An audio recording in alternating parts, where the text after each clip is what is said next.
curriculum plan is a guide designed for a specific program.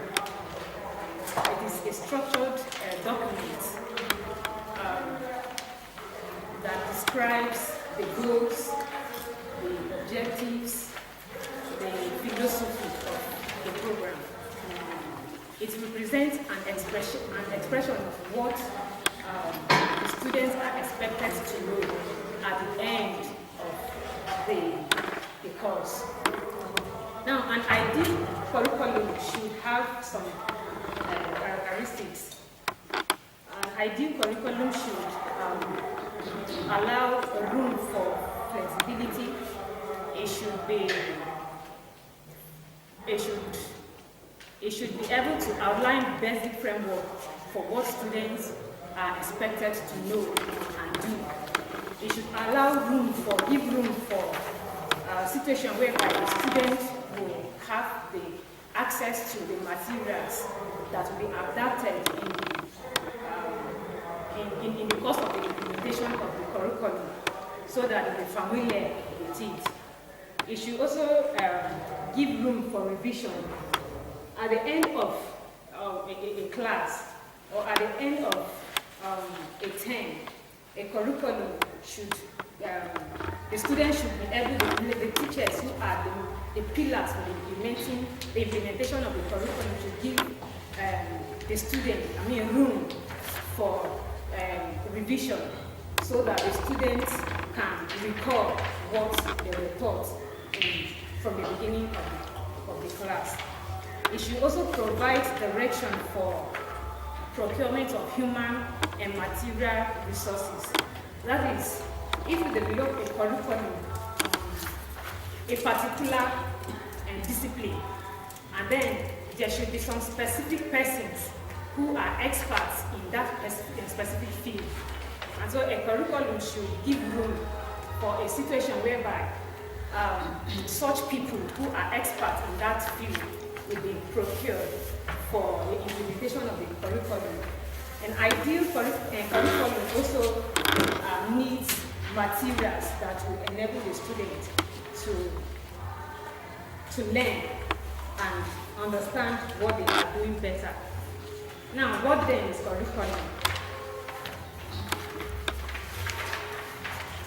According to Agile 2002, curriculum planning is the rational and intelligent process of preparing or arranging a set of decisions for future actions directed at achieving goals and objectives by the best means or methods possible.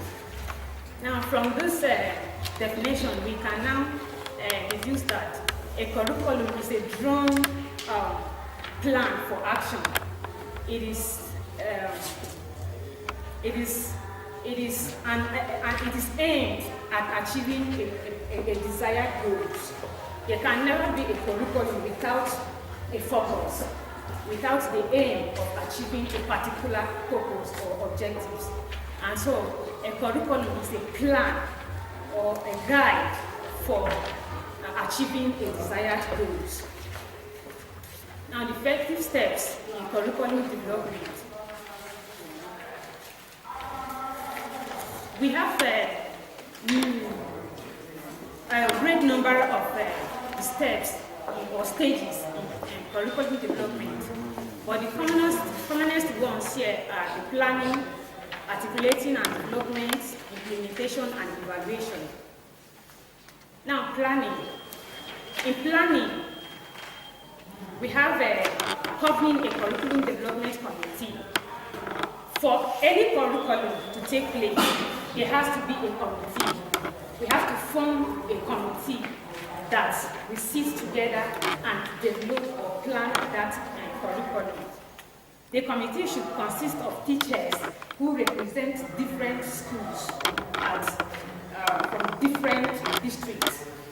The committee should also have a chairperson that will lead in the curriculum development. The committee should also consist of administrators who will also represent their schools. In each and every school, there is an administrator. And so all the administrators are supposed to be part of that curriculum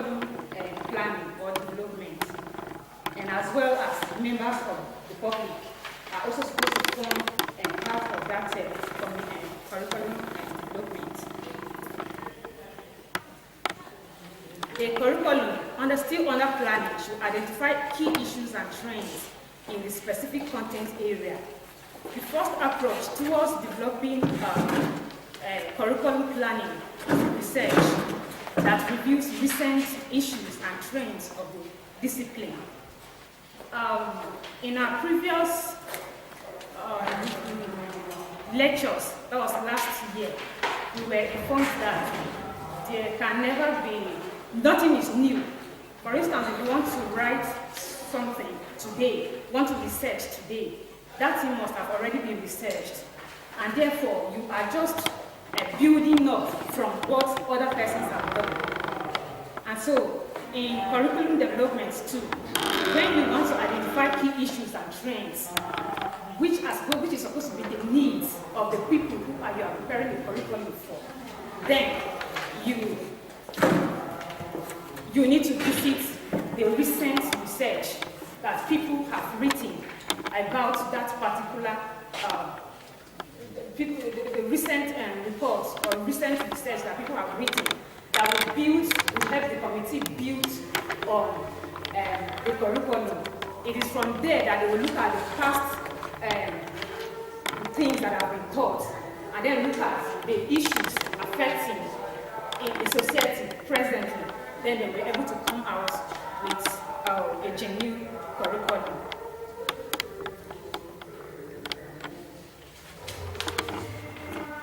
Curriculum should examine what is taught in the curriculum. Curriculum development the committee should also examine what is taught in the curriculum. That is what are developing, what the committee is developing, they should examine it. Because what you are planning, it will be taught to people. And so, that thing they are preparing to teach, is it really relevant to the people who are going to be the consumers? The students who are supposed to be the consumers of that curriculum, they should examine what they are preparing to teach. And all of that. They should also be familiar with what the newly available materials. They will need to adapt materials that will enable the teachers and then the students as well. For instance, computers will be adapted for the use. And it will be so unfortunate if a student looks at, is being taught on computer, for instance, and doesn't know what a computer is.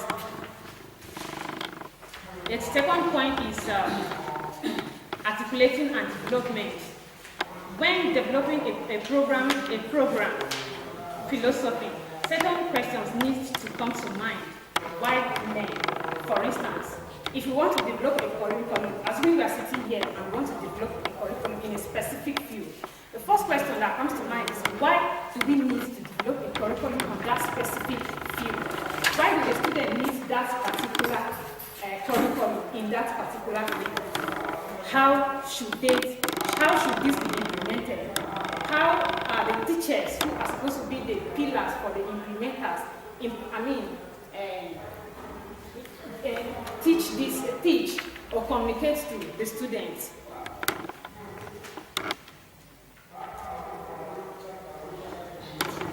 These questions will now give directions for discipline-based instruction. It will serve as a guide to the learners on the approaches towards developing a curriculum.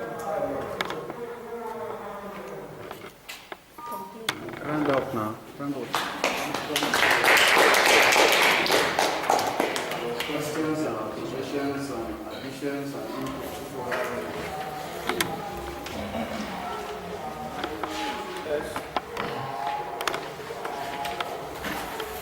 Yes. Yes. Good afternoon, everybody. My own is observation and then some kind of contribution to. It's more of observation. I so much thank the presenter for the nice job she has done, nice work. That was a very nice piece. However, I feel that there are certain things that are lacking in her work, which if she had added, would have made it more sweeter. If you look at the work, you see that it has no abstract.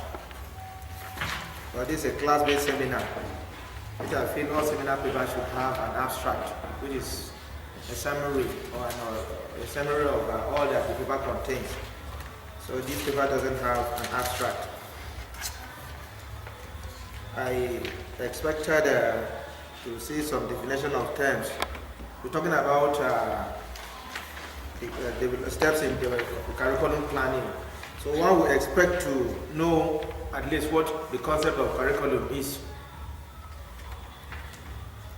It didn't come at first, it came rather towards the middle or rather at the end.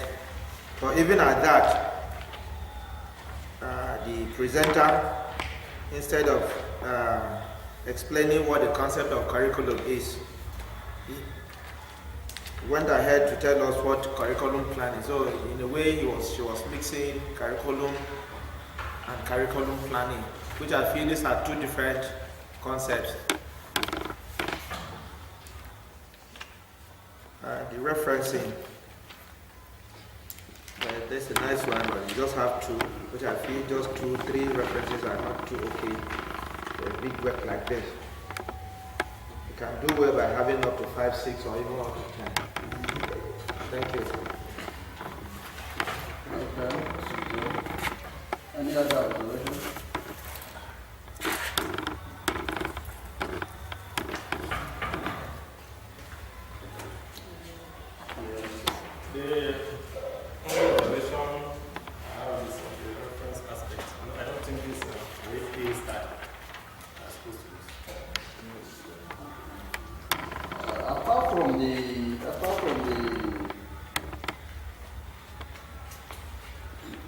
The format of that. Do you have any issues on the main issue, the presentation of the, has she addressed the main issue? That is, has she enlightened us from the steps that are involved in curriculum planning? For instance, has she itemized or articulated them that step 1 to do this, step 2 to do that, step 3? Has she done that? We have to do. She mentioned some points. She did. She did. Yes, mention one of the steps that she did. The first step is to do what? Planning. The second one, identify key issues and trend in specific content area. Are you sure? Are you sure you are ready for that? Second one is articulation. In the paper, they are not itemized like that. The second one is articulation and identification.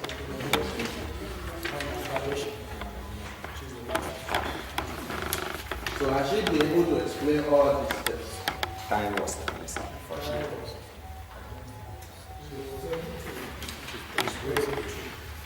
First step. Actually, we spent too much time on the productive part. Too much time was spent on the productive part. In a nutshell, can you tell us, can you summarize what you are trying to tell us? You say 3 or 4 sentences.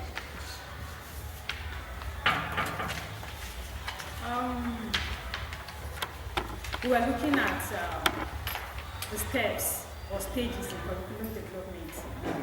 First, you have to plan. You have to articulate the development and develop. That is is an expression of thought, what you feel should be done in the curriculum. And then you should implement. Because when you develop a curriculum, it should be implemented. That is where the curriculum should be taken to the area of, the practical area aspect of it. That is where the practical aspect of it comes, where a class is being held and teachers are being taught and then students learned. And then you have evaluation, where there will be provision for assessing if the students were able to understand what they learned. Thank you very much. Maybe the next presenter will throw more light. At least she has opened the discussion, isn't it? Yes. Thank you.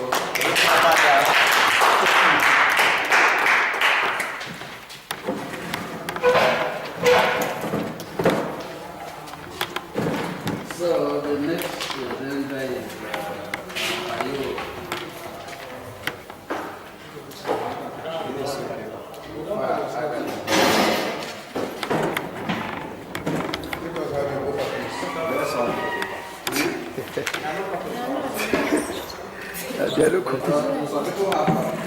Yeah, some have.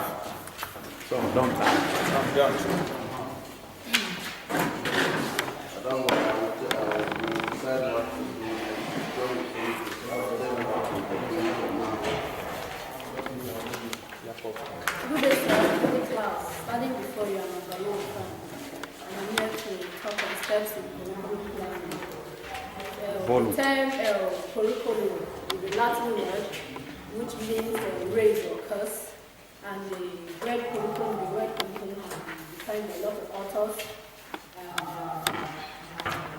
Basically, some look at it as being defined as being a perspective or descriptive curriculum, quote.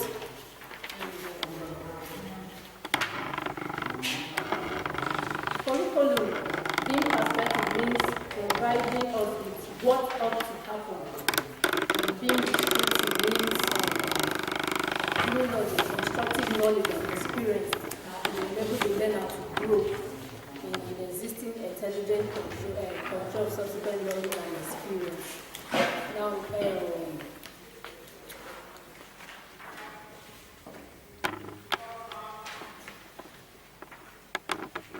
looking at the different definitions of curriculum, I could bring out points from the definition.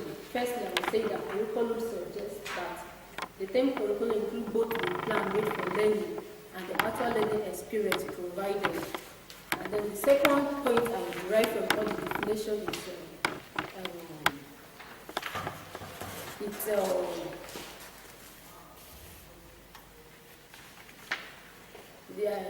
the definition of two keys, the dimension of actual curriculum. The curriculum is experienced by the learner, and that which might be observed by the instructed observer. Curriculum planning, which is a decision-making process about the content and organization of the learning for which the school is responsible. Now, for a well-planned curriculum to be properly executed, the objectives must be well defined. Now, these objectives must be suitable and attainable by all students, because usually we all know that students have different abilities and interests. So, and there are different methods or models of teaching, different models of curriculum planning, and these models comes in line with which produces different teaching methods. And these models include like lecture, we have discussion, we have problem solving skills, acquisition and all that, which are the models for planning curriculum. Now, curriculum embraces some factors. We have the selection of aims and goals and objectives, the selection of the learning experience calculated to help the attainment of these aims and objectives, the selection of content through which certain types of experience will be offered, and the organization and integration of learning experiences and content with respect to teaching learning process within the school and classroom. And the fifth on the evaluation of the effectiveness of all aspects of phase 1, 2, and 4. Attaining the goal detailed in phase 1. So, a good curriculum should be flexible to enable administrators or enable the planners to be able to reflect some changes when now we're going to move into the steps of curriculum planning. I'm going to outline the 6 steps here. The first one is identification of the institutional mission and the needs of its stakeholders. Now, a group of people cannot come together without first of all identifying the group of people they want to plan for. If you have administrators or you have people who are coming together to plan, that you should be planning for a particular group of people. For instance, you have students, you have faculty members, you have university administrators, professional bodies, government. So they plan for a particular group. Now, when you're able to identify the group you want to plan for, you now look at the needs assessment of that is step 2. The needs assessment of the learner. Now, the people you are planning for, what are their needs? Now, basically, these steps is, according to research, the steps are neglected. Needs assessment of the learner means the entry requirements of the learner. When you plan for somebody, just go and recruit or carry in people, bring in people who maybe their ability or their qualification is not up to what the standard or the goals you have set. So when you plan for this, you look at the needs of their needs and what their capability. Then you now also have its entry qualification. Okay, for this level, this is our entry qualification. For this is this.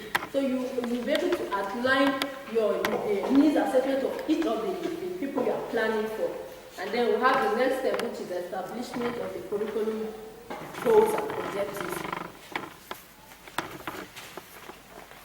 Now, when you consider the needs, you have assessed these people according to their qualification, their ability, and all that.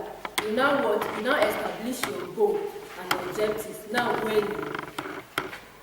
clear way written objectives is necessary, which will focus on the curriculum faculty. It will also help in designing the curriculum. So you establish your goals, which you have already set, and in accordance to the needs assessment of the learners. You have the fourth one, which is selection of educational strategy. Now, when you set your goals and objectives, definitely you're going to follow some means in which you are going to implement your curriculum. You have, for instance, you have your educational methods, just like maybe your teaching methods. If you choose that, okay, this is a practical class, you set your goal for a particular subject, and the topic includes practical, then you should choose a teaching method that will go in line with the objectives or the goals you have set, so that it will enable the learner to achieve more and gain knowledge and be clear about the subject being taught. And then we also have the fifth one, which is the implementation of the new curriculum. Now, the essence of you implementing this curriculum is not just you designing, when you just sit and then you design the curriculum. No, that's not the essence. For you to sit and design the curriculum is different from you implementing this curriculum. Now, when you're implementing this curriculum, there are factors you look into. You have the human and material resources. What and what do you need to fit into this curriculum that will make this curriculum workable and will make this curriculum last and stand your goals and objectives. So the last one, which you have the evaluation and feedback to improve. After you've implemented, you have planned, looked at these 5 steps, you evaluate what you've done. You go, if needs arises, you can bring in other bodies or other people or experts who can come to help look at all the steps you've gone through, the procedures and the inputs and everything to help see if there are needs for amendment, if there are what you have set will really go in line with the needs assessment of the learner or the outcome of the program or the plan you have put in place will actually be successful. So curriculum planning should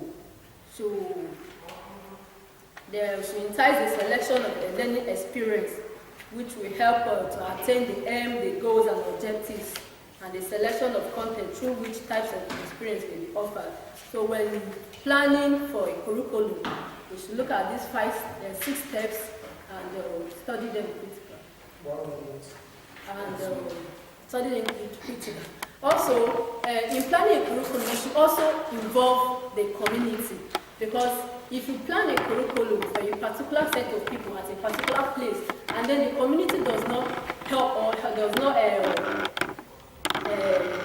support this curriculum you plan, and you did not involve them or have a permission or involve them right from the planning stage, you can see that there will be a less support, and which will also will hinder your success in the implementation of what?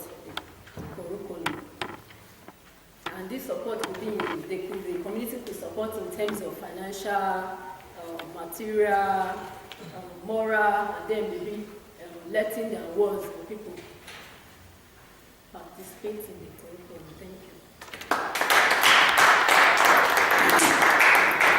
Thank you very much. If you wrote it over the way you presented, so many of the things they are just part of the way I see it. In any case, I think the last part of the paper is the one that is actually what we ask you. That is from page, maybe page 6. Somewhere around that area. Repeat. One mistake. So, any questions, any observations, any contributions? Yes. Good afternoon once again. From what I got, the knowledge I got from what the presenter has just presented, a little cheaties with her presentation, particularly when she mentioned need assessment. That when you are planning the curriculum, you have to assess the needs of the learners. I became confused and worried because I feel that at this point should be at the point of developing the curriculum, not planning. Because if you look at the need assessment of the learner, I think that should be a criteria in developing the curriculum. And then she also talked about involving the community, knowing that which the community needs. I know. Talked about involving the community, where when you involve the community, you know what problem the community has and how you'll be getting support from the community in implementing the curriculum. But I feel involving the community too should come at the stage of development. It is when, first of all, the curriculum should be built based on the problem of the community. So at the first phase of development, I feel that should be what should come first, rather than waiting to come to the planning before you start involving the community. So these are the two things I have to observe. Can I answer that? Why I said the need assessment of learners is the second step in curriculum planning, because if you don't plan, you cannot develop. Because without planning, you cannot just have an idea. You cannot just have an idea of what you want to do and then you just go straight into developing it. You should have a plan of what you want. And this plan will help you to know what you need at the development stage. So if you don't know what these people want, if you don't know their ability, their qualification, how are you going to develop? How are you going to set a standard for them? So it's, when you've known their needs and you've assessed and know what this is what they really need, then you can what? During the development stage, you know what to implement. And also, talking about involvement of the community. The community, definitely, you are not just going to, when you plan a curriculum, you are not going to execute this curriculum on the air. It's going to take place within a certain institution or a place. Now, if you don't involve these people, how during the planning stage, and you bring in this idea, okay, I see that, okay, when I look at these people, this is what they want, this is their problem. For instance, they lack water. And then I come here, and without, during the planning stage, I didn't involve them, and I just go and bring machines to come and dig a borehole for them. Now, when I get to that place, who is going to, first of all, give me a land to dig that borehole on? So you have to involve them in the planning stage. That support also will lead to the success flow you are developing. Thank you. Let me ask a question arising from what the spanner Very different, like the Akum. Akum. Yes. But what Akum But is his name is Pythons. Okay, it's Pythons. Akume. pythons. Yes, sir. Okay, python. So let me ask you a question from what's pythons? Akum is. What's the difference between curriculum planning and curriculum development? Is it directed to somebody? Yeah, to you and any other person. Is there a difference between curriculum planning and curriculum development? If there is, what is the difference? Yeah. So to me, I feel there is a difference between curriculum development and curriculum as a focus it to operator.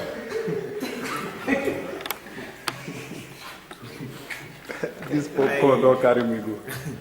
I feel there is a difference between curriculum development and curriculum planning.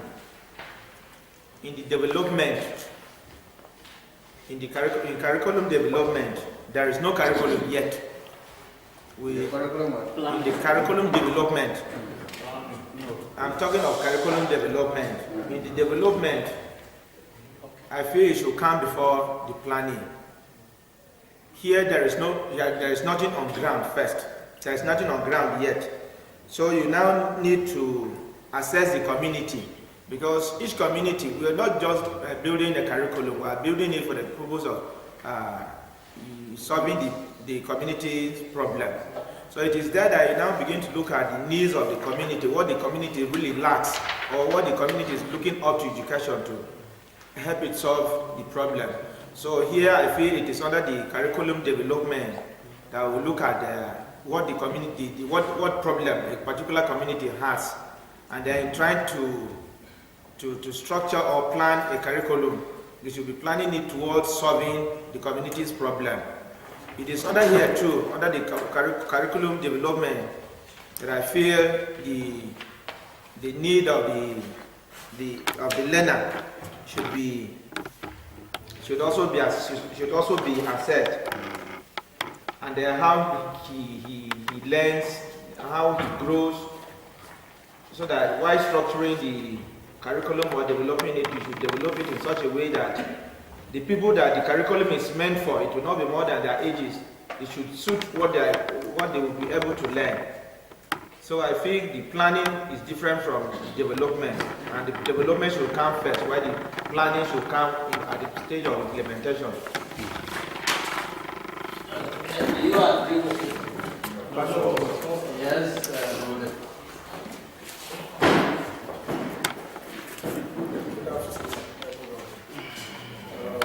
I feel planning should come first, because it's when you plan before you develop. As Dr. Akume is saying, Professor. Nickname. We only have one doctor. You develop first before you plan. I just disagree that we cannot develop before you plan. When you take the necessary steps in planning what you want to achieve at the end of the day, then you develop.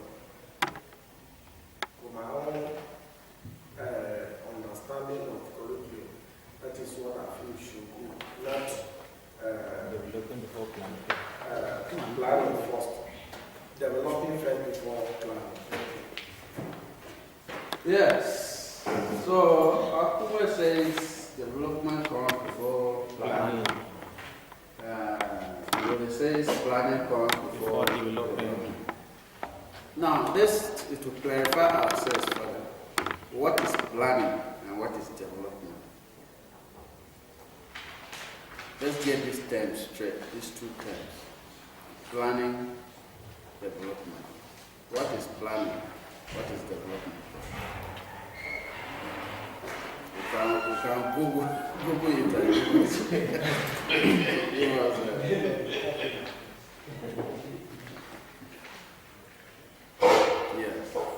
To me, what I understand by the term, planning. I think planning is a blueprint or a general layout of what you intend to do, and at what various stage will you do what and what. That's my own understanding of the term planning. Then development. Development has to do with the putting together of the various the putting together of what is needed at various stages, as which you have outlined earlier from your plan. That's how I think. So from the Google, who has Googled it? Who has Googled the from it? It's from the dictionary, sir. Yes, go ahead, from the dictionary.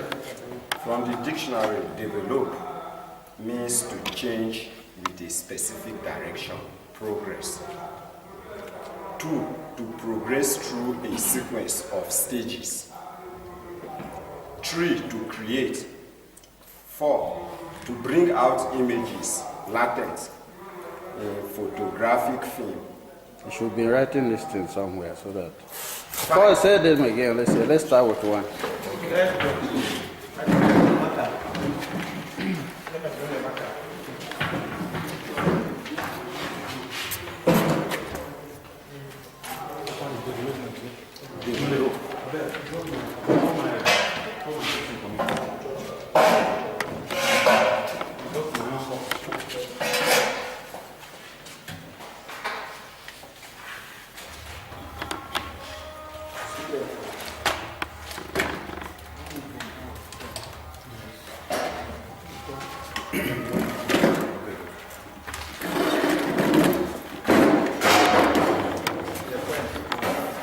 Development.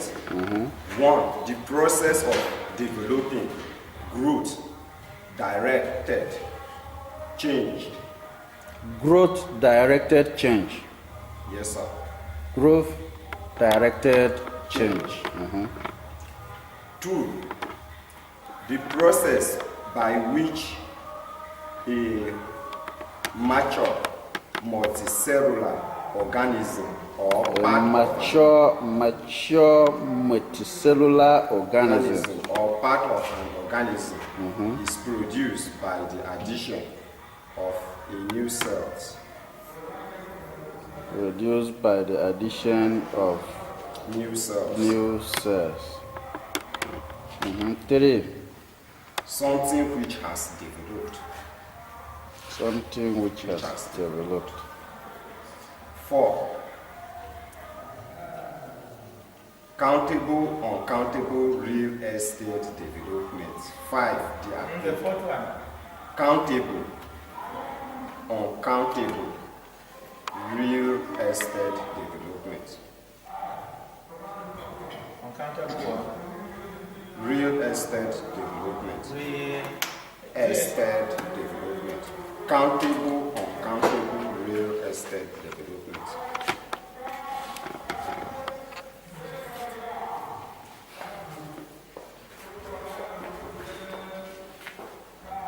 Five, the application of new ideas to practical problems. 5, the application of new ideas to practical problems.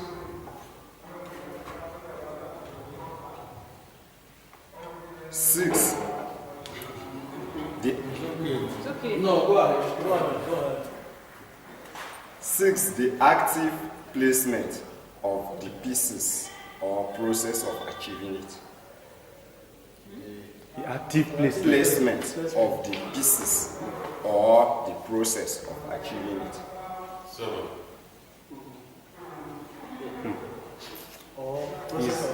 It's a relative term. Okay, so that's development, right? Yes, then let me go to planning. Planning. So before he goes to planning now, of those characterizations of development now, which of them did you have in mind? Or let's say, okay, let's ask, let's start with Agatha.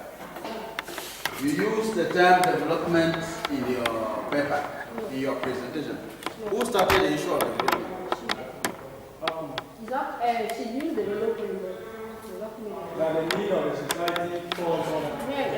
Okay, comes under curriculum development. Very good. So, up to now, of all those characterizations of development, which of them comes closer to what you had in mind when you were saying that identifying the needs of the community should come under curriculum development?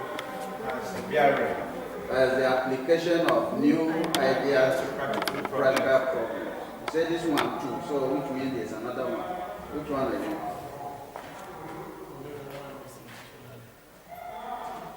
So, in other words, you're saying that when you were saying needs of community to be identified during the stage of applying the ideas, the curricular ideas to specific situations. Yes, sir. Okay, good. Now let's hear about planning.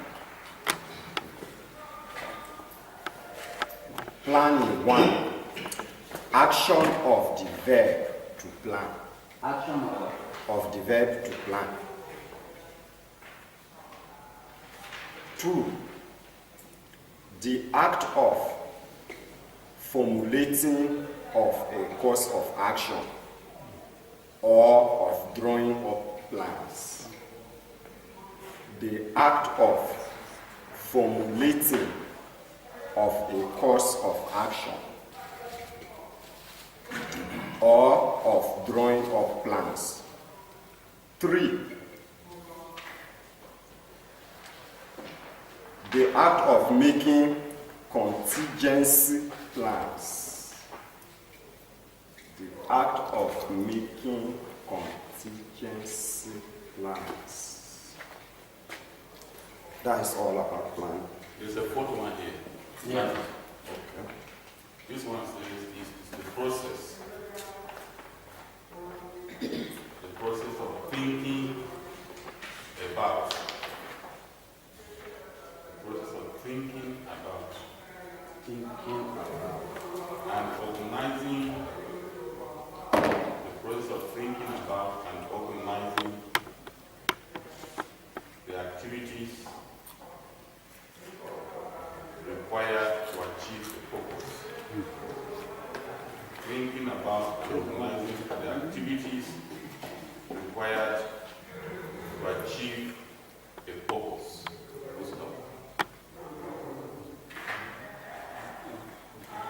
So now, what's the difference between, back to our question, what's the difference between curriculum planning and curriculum development? Now that we have had definitions of development, definitions of planning. Beginning with the first one. Huh? Beginning with the first definition here. Say action of the verb to plan. And to me, I feel the first one is an action. Taking action of a verb, so doing what? Plan. Then what is Then plan? if you look at point The 2, plan. then if you look at point 2, Yes. the development, Yes. it says something that has been developed. It means there was an action already. That was the plan before it was developed. They will. Good.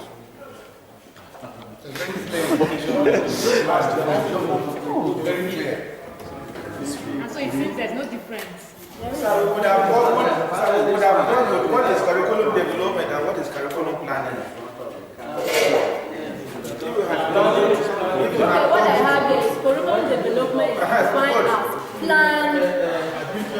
Wait, let's listen to Curriculum development is defined as planned, purposeful, progressive, and systematic process in order to create positive improvement in the educational system. Okay. So planning is, in a nutshell, planning is a component of development. Yes. Planning. Yes. Curriculum planning is a component of development. development. Yes, it's the first step under development. Wait now. Yes, I read it. It's the first step under development. You plan. Wait now. Wait, The lecturer, no, sir, the master is here. she has waited. She's the presenter. No, I was thinking that the conclusion will come from you. That is what I said. You did hear. I said, from all that you have said here, including her reflection, curriculum, planning is a part of, is a step in the development process. Yes, the development process. Because if you look at your definition of planning, there's somewhere where it says something about the collection of ideas. Putting together of ideas, isn't it? So in the planning stage, you are bringing together the ideas on what to be done. How to do it. And how to do it. And to see if it can be achieved. To see whether it can be achieved. And what it takes to achieve it. So when you now lay out, for instance, who will be involved? Where are we going to get the resources? Okay? What are the timelines for doing what? These are issues of planning.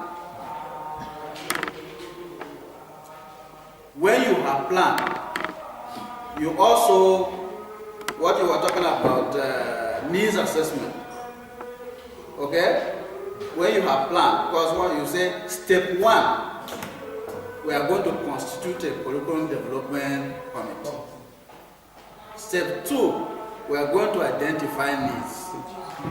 Step 3, you say, I'm now presenting the paper that you people are supposed to present. So everything beginning from the planning to the evaluation is development. Is that clear to you? So the issue of when to involve the community does not arise, does not lie with whether it should be during planning or during development, because planning is the development, is part of the development. So at whatever stage, I don't know, you could argue further. But at whatever stage, whether at the planning stage, at the implementation stage, at the evaluation stage, or whatever, community can be involved. But those are the issues I want to hear from you. Those are the issues I want you to enlighten us on. So it's a good thing you started that discussion to help us polish our thinking on the issue. But the summary of what we have said is that development is a process.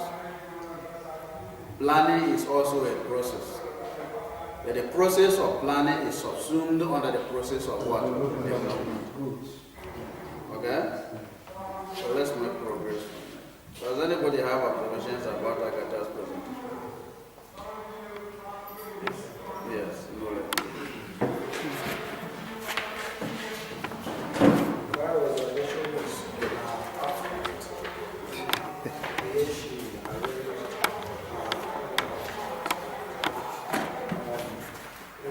arranging an abstract.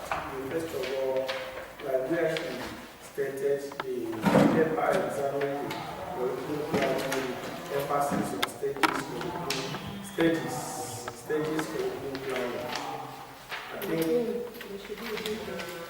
I think the little knowledge I have, that is the first thing I'm supposed to give the picture. That is the first thing to give the picture. And then in arranging the abstract, you have highlight the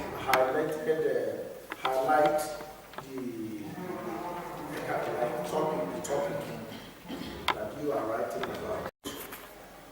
And The KURUS means a running course or program.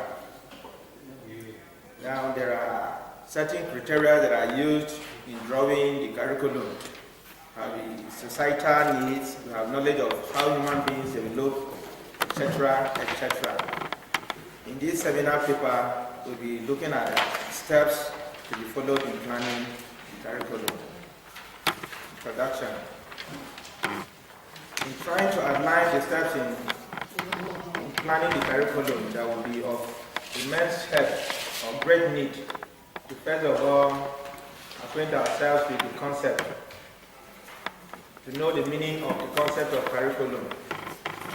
So as I earlier said, the concept is derived from the Latin word. It's a Latin word which means currere or curus. Currere means to run, while curus means running course. The concept has been defined by so many people as they view it. It has no one single definition. We have scholars like Wheeler, who also attempted defining the concept in the year 1997. We have Wonka, who also attempted the definition in 1988. We have Turner and Turner, who attempted the definition in 1980. We have Tulu, who defined the concept in the year 1995. For the purpose of this paper presentation, we'll be using the definition of Walker, 1995. He sees curriculum as a structured series of intended learning experiences considered to be all of the experiences that learners have under the auspices or direction of the teacher. As I earlier said, the concept is such a loose or subjective concept. The concept of curriculum has no one fixed or generally acceptable definition. People have viewed it the way they look at it. Drawing the curriculum. Usually, every community has its own fair share of problems, which it looks up to education to solve the problems for hand. Now, in drawing the curriculum, certain factors have to be considered. You look at the needs, the societal need, that which the society needs. If it is a society that maybe has a problem of basic literacy, where the people do not know how to read, do not know how to write, then in drawing their own curriculum, it should be such that at the end of the day, the members of that community should be taught on how to read and how to write. So in drawing the curriculum, the first step we say is to look at the needs of the community. And secondly, we need to look at the knowledge of how humans develop. We also need to know the knowledge of how learning takes place. Now, learning does not just take place. The teacher has to be acquainted with the methods of learning. We also know the cultural content, where you don't just present what is to be taught haphazardly, but you begin from simple to complex. These are some of the steps that we need to take into cognizance when we are planning, when we are developing the curriculum. Now, curriculum planning. Now, I feel that the presenter feels that this curriculum planning, after it has been developed, though we have argued it anyway, but he feels that after the curriculum has been developed, then it has to, we don't just develop it for developing sake, but we develop it so that someone out there should consume it. And then it cannot just get to the final consumers, it has to go through a media, through someone. And in most cases, the teacher does that. So looking at it, that is that which the teacher is expected to do, so that that which has been developed now gets to the learners. And we outlined certain factors or criteria or steps to be followed in planning the curriculum. And one would say framing the content, that is the cultural content to be taught. Here it means that what is to be taught, or that which is to be sent to the learners, should not just be presented haphazardly, but it should be arranged sequentially, so that why you as a teacher or as an instructor, you are passing it out to learners, you should know that this which you are sending it out to them is sequentially arranged. You should make it in such a way that what is meant for a particular class is not the same thing you will meet or you will see in another class. For instance, what is to be taught in class 1 should not be the same, exactly the same with that which will be taught in primary 2, but there should be a little variance. And statement of goals or specific objectives, that is the second criteria to be considered. Now, usually there are general objectives and there are specific objectives. Now, in planning the curriculum, we should know that which the school needs. For instance, if it is a technical college or if it is a school that has a particular objectives in mind that at the end of the day should achieve, I think we should be gearing towards achieving these objectives. It is expected here that the objectives should be stated in achievable, measurable, and specific manner, so that we will not just beat about the bush. As a matter of fact, we should use the acronym SMART. Here it means that they should be significant or specific. They should be measurable, they should be achievable, and they should be realistic. And then talk about time. Another criteria which we feel should be used in planning the curriculum is development of instructional strategies. This means a teacher being equipped with all the things he feels he is going to need, the instructional materials. And you should not just have instructional materials, but they should be significant. They should have a direct bearing on that which you are going to teach, so as to achieve that which you have stated. Then we look at monitoring the progress. This is a kind of supervision to see to it that that which has been planned for is really adhered to, so that we don't beat about the bush. So at this stage, a group of supervisors have been assigned from time to time to go around to look at what is expected to be done, and then we look at we have the evaluation of the learning stroke the program. It is expected that each program should be evaluated. The evaluation here is a means of trying to study, trying to measure, trying to test if the system has worked or not. If it works, fine. If it doesn't work, and then if there is need to review, cause for a review. If there is a need to give an applause to it, give an applause to it. So these are some of the few criteria I feel that when planning the curriculum we should use. Thank you.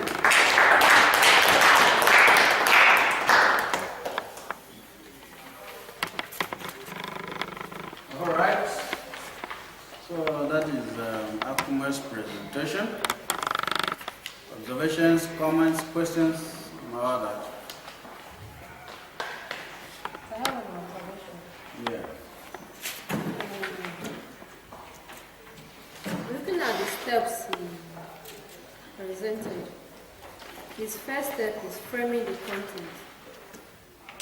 And, I feel the first step in planning should be for you to identify the learners or the people you are going to plan for. Before who to be taught before what to taught should come in place. What to teach should come in place. So I don't know. But you just went ahead to first step, you say framing the content, that's what to taught is the first thing here without who to be taught. Who to be taught, yeah. That would be my question. So what to teach before who to teach? Yes. So who to teach should come before what to teach. Yeah. Okay. What do you say? That's our own observation, but personally I feel that you have to frame that which you need to teach, even if the learners are not there. It is not when you have identified the learners that you begin to frame that which you need to teach. Yeah. So I feel the first step. No. Wait. Let him learn now. Let him learn. Yes, everyone will have a chance to say something. So let him say it. Let him learn. For instance, when schools are on break, teachers will still go ahead to plan what they will teach in the following term. Now, it is not when they wait until the pupils are there or the students are there that you begin to plan. You know that definitely there must be someone to teach. Moreover, teachers don't go looking for people to teach. They can. So it is not when people can that you begin to plan. It's just like a woman at home. Do you still wait for the husband to complain of her before you start cooking food?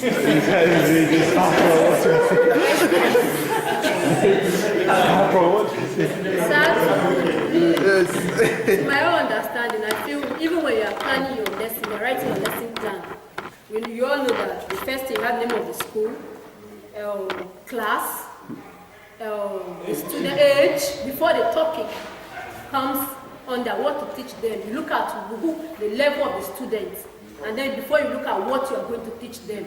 So identifying the students, I think, should be the first thing before what to teach them. Their ability and their age before what to teach them should come. I want to support that data. Wait, let him talk. When he said that the wife will not wait for the husband to be hungry before cooking, but I want to tell you that the wife should know that my husband likes this kind of food before cooking. Fresh food. So if you don't know what your husband likes, you don't know what to prepare for him. Yes. So, yes. So on this issue of what to teach coming before who to teach, what do we say? What's the general agreement? It should be good to teach first. First, before What to teach should come. Because we start on needs assessment. We have to assess the needs of the learner. The learner first. The learner is the target. Yes. Okay. So, actually, I agree with the class. Because if you don't know who you are going to teach, what are you teaching the person? Because we are talking of learner-centered education. So we're looking at the needs of the learner in order to generate the learning experiences that will benefit the learner. So without knowing whom you want to teach, how will you know the needs of that person before you start developing? It's like a teacher-centered approach where we force down what we want on the learner. So I think the learner should come first. First, who are we going to teach?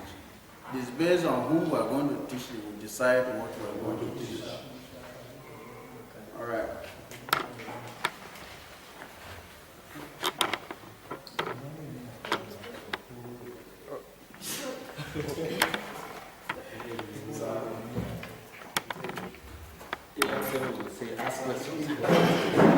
Yes. I want to mention something about this abstract. About this abstract, because if you read abstract, you can get at least the knowledge of what is there in the main. Yeah, so I want to advise that when you see one of us that know how to present, because there's a culture and there's a way of presenting abstract. And like here, where is what supposed to come first is what is there last. The paper seeks to explain the steps in planning the curriculum. And this is where we're supposed to, this is what's supposed to come first, and then it's supposed to tell us the introduction, brief about the introduction, the drawing the curriculum. Those are the stages. Gradually on the page, you will give us the main thing that is there in connecting them orderly. So I think we need to do something about it.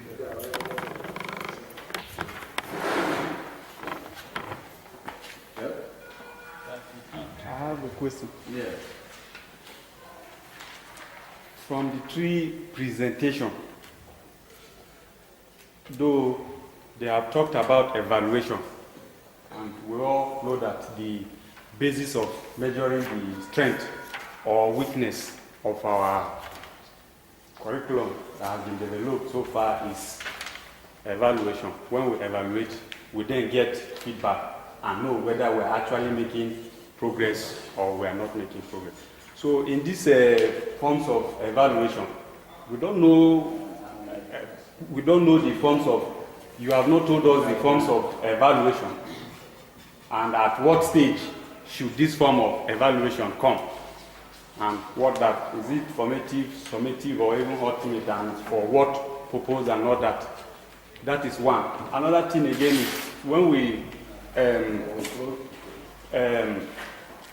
whatever curriculum we may want to draw for whatever level of education, be it primary down to the higher level. You know, as a country, just like every other country has, every country has its own general philosophy or objective of what every level of education should talk about. So I think you should have mentioned that, and even legislation. What is legislation concerning education and all that? I think all these two should come under wide planning for curriculum, but I didn't hear you mention any of these things. I don't understand. Reaction to that, I think this question this question is not just thrown to me, but to all the three presenters. But on behalf of the three presenters, you are in a resource society. Personally, I didn't mention the various levels of evaluation, but I only wanted to bring to us what evaluation is and how important evaluation is in planning curriculum. So we're not just looking at we're not really looking at the types of evaluation, but we wanted to get ourselves acquainted with what evaluation is. I feel we should just, at this level, we should know what evaluation is and the importance of evaluation in curriculum planning. And to the best of our knowledge, the three presenters, I think everybody mentioned evaluation and stated how important it is in curriculum planning. Thank you.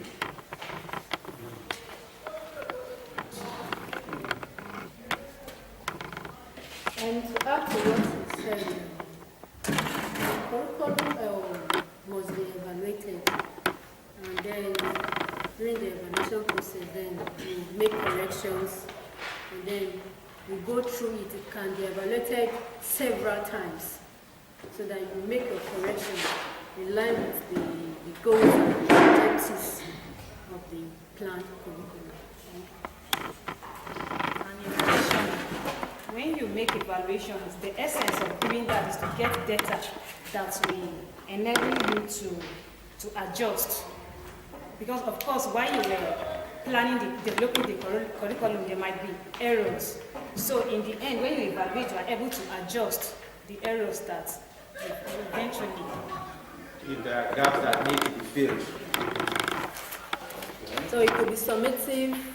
Formative.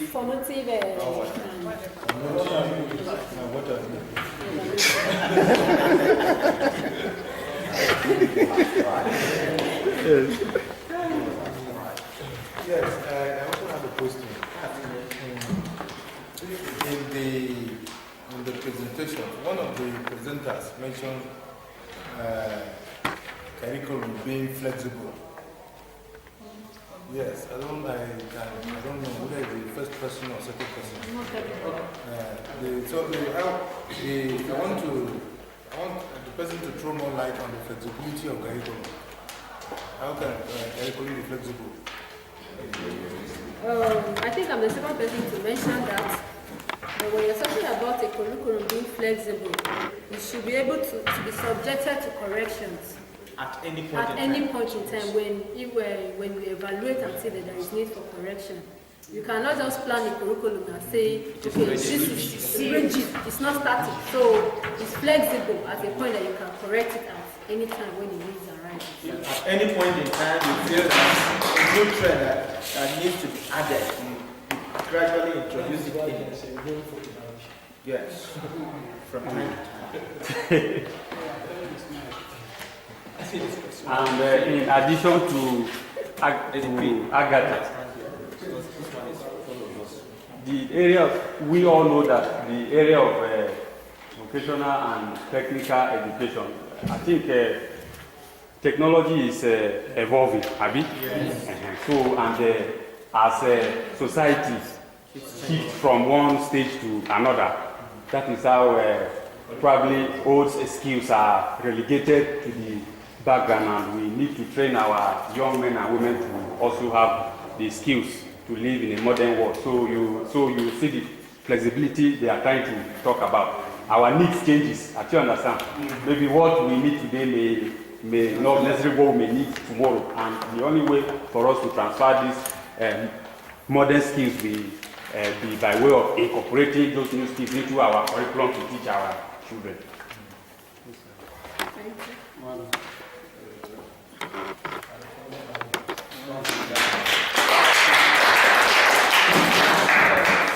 Very much. You're welcome. So, we have come to the end of our presentations for today. I think being the first day, I must say that at least we have made some. We are getting into the groove, isn't it? Yes. So maybe by the next presentations, we'll have more insights flowing. There will be more juice flowing. And more so that we'll make sure people read the papers you present before they come here. So we're going to upload them at least 2 days before the presentation so that they have access to it. So I have created a place for you to upload your papers. So right now, if you want, you can upload even now. You go to the Labe school site. You know how to get there. www.labeschools.org. When you look at the horizontal bar, you will see Students File Cabinet. Students File Cabinet. Now you click on the Students File Cabinet. When you click on the Students File Cabinet, you will now see Add File, Add Link, Add from Drive, Move to, Delete, Subscribe to Change. I think I should bring the system closer here for you. So that I'll be explaining. Switch off the camera. I think we have finished with it.